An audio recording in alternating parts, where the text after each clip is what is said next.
Alors, maintenant, on va coller nos ailerons sur le réservoir.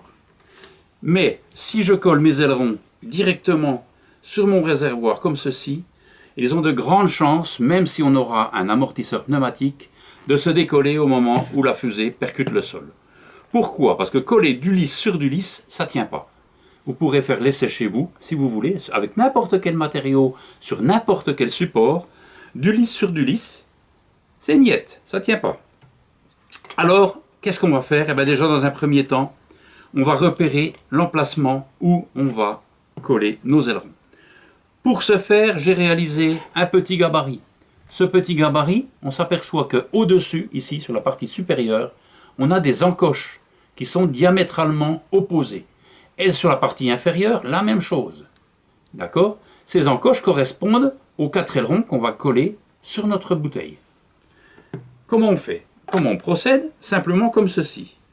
On pose notre gabarit sur la bouteille et avec un marqueur, on repère les points qui correspondent aux encoches. Pof, pof, pof, tac, on les trace et du coup, on obtient ceci.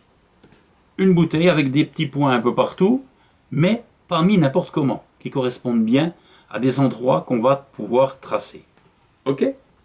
Ensuite, j'ai fabriqué une petite règle en carton. On peut prendre une règle souple aussi, en plastique ou autre, d'accord? Quelque chose qui soit assez souple. Et maintenant, je vais me positionner avec ma petite règle en carton au niveau des points que j'ai tracés, que j'ai repérés, au niveau de mes repères.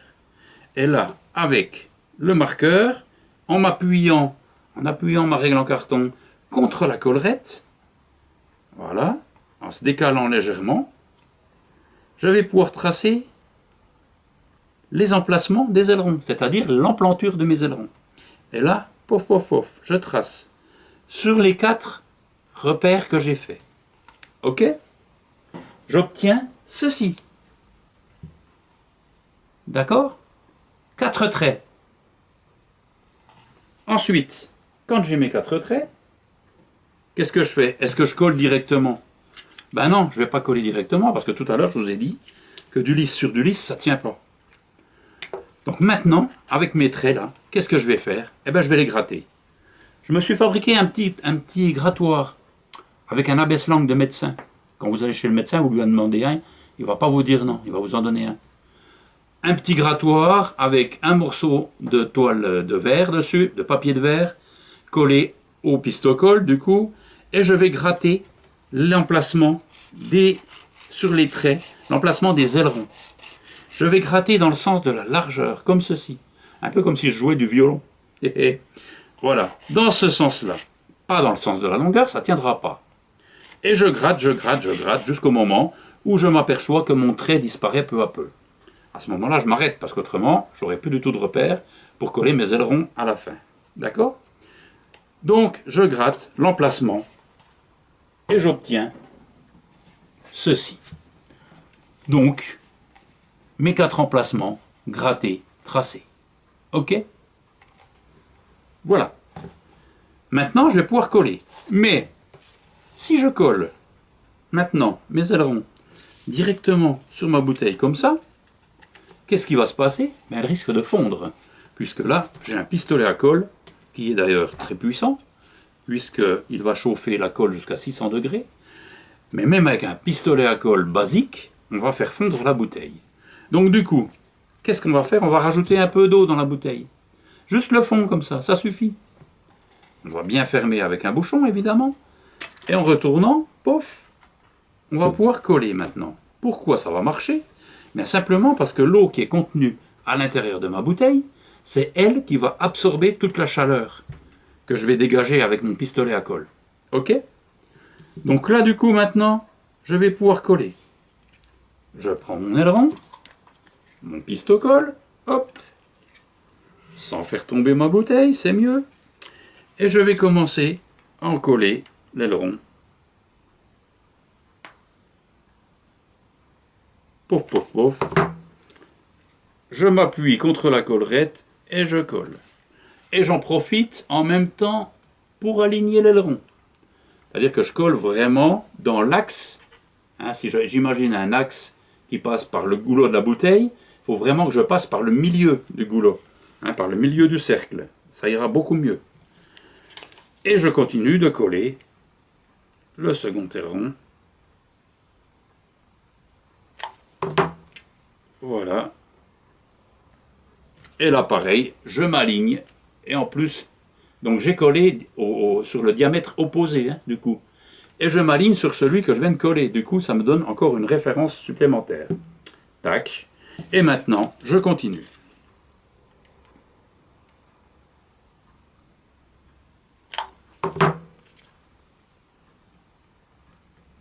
Voilà. Et là, on y va. C'est pas mal.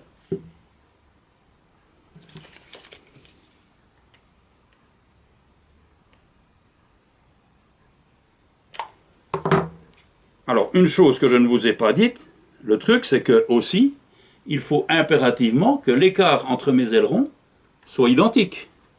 Hein, c'est bien pour ça que j'avais fabriqué le petit gabarit d'ailleurs. Ok? Et là, mes 4 ailerons sont tracés, ils sont coupés.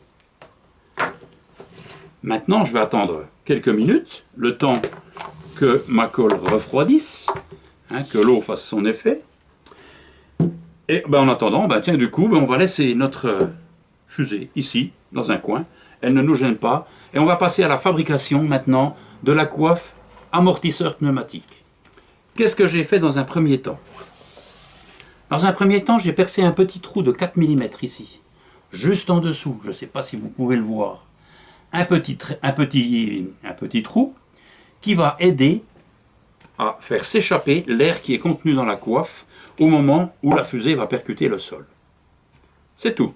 J'ai bouché avec le bouchon, qui correspond à la bouteille, et maintenant je vais découper le fond de la bouteille. Je prends mon gant anti-coupure, un gros cutter, et hop, je découpe le fond, mais pas n'importe où. Je m'aperçois que sur ma bouteille, j'ai un trait qui fait tout le tour comme ça. C'est ce qu'on appelle un trait de moulage. C'est l'endroit sur lequel a été moulée la bouteille à sa fabrication. Donc, ce trait de moulage, je m'en servirai tout à l'heure pour pouvoir découper très proprement. Pour l'instant, je peux me permettre de découper un peu n'importe comment, pourvu que je ne m'approche pas trop, justement, de ce trait de moulage. Voilà. Ensuite, je prends mes ciseaux. Du coup, je n'ai plus besoin de gants anti-coupure. Et je me mets pile poil sur le trait de moulage pour découper proprement la bouteille tout autour.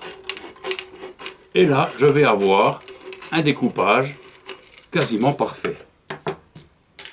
Voilà, la coiffe est terminée. Ah, ça va vite. Ça va plus vite que le réservoir. Donc du coup, maintenant, ce que je vais pouvoir faire, enlever l'eau qui est dans ma bouteille, dans mon réservoir, transférer cette eau dans un autre récipient, parce que cette eau ne me servira pas. Voilà. Que je vais mettre par là. Hop. Et maintenant, je n'ai plus qu'à installer ma coiffe. Et là, mon système va marcher parfaitement. Je vous fais la démonstration. Ma fusée, elle descend de 100-150 mètres. Et du coup, elle percute le sol avec violence. D'accord. On va pas trop mettre on va pas la mettre trop l'enfoncer quand on va la faire décoller. D'ailleurs là, le diamètre n'a pas l'air correct. Mais voilà, le principe c'est ça. Voilà. Et la fusée, elle va pouvoir percuter plusieurs fois le sol sans être cassée. Si on s'aperçoit, comme dans ce cas-là, que c'est trop libre sur le réservoir, on peut se permettre de rajouter de l'adhésif autour ici. D'accord? Autour du réservoir, on peut augmenter légèrement le diamètre en mettant un peu d'adhésif. Mais de cette façon, votre fusée ne sera jamais détruite. Ok? Alors vous allez me dire, ouais, mais elle n'a pas une belle tête, ta fusée. Effectivement, elle n'est pas très profilée. Elle n'est pas très jolie. Mais au moins, on aura quelque chose de résistant. Si on veut faire quelque chose de très joli, on peut très bien adapter ceci à l'intérieur. Ce n'est pas une balle de ping-pong, c'est beaucoup plus solide. C'est une bille qu'on trouve dans les rollers à billes, dans les déodorants. D'accord? Déodorant, très solide. Hein, elle ne va pas se casser. Et du coup, cette bille, on va pouvoir l'adapter en la mettant ici à l'intérieur.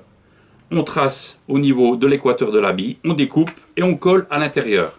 Dans un premier temps avec une colle style superglue et ensuite avec une colle beaucoup plus solide, une colle qui fasse un peu aussi joint, de façon à ce que ce soit très solide. Et on obtient ceci. C'est beaucoup plus joli quand même. On a quelque chose de très profilé et qui va s'adapter aussi parfaitement sur la fusée. Et là c'est pareil. Elle va taper. Alors vous allez pouvoir toujours essayer de la casser. Vous n'y arriverez pas, hein. C'est pas possible. D'accord? Une fusée comme ça, à 200 km/h qui percute le sol, ne sera jamais cassée. Et les ailerons, comme vous avez bien gratté, vous êtes appliqué à les fixer, seront très très bien maintenus. Voilà pour la fabrication de cette fusée à eau particulière, fusée à eau à amortisseur pneumatique. Merci, au revoir. Hop là.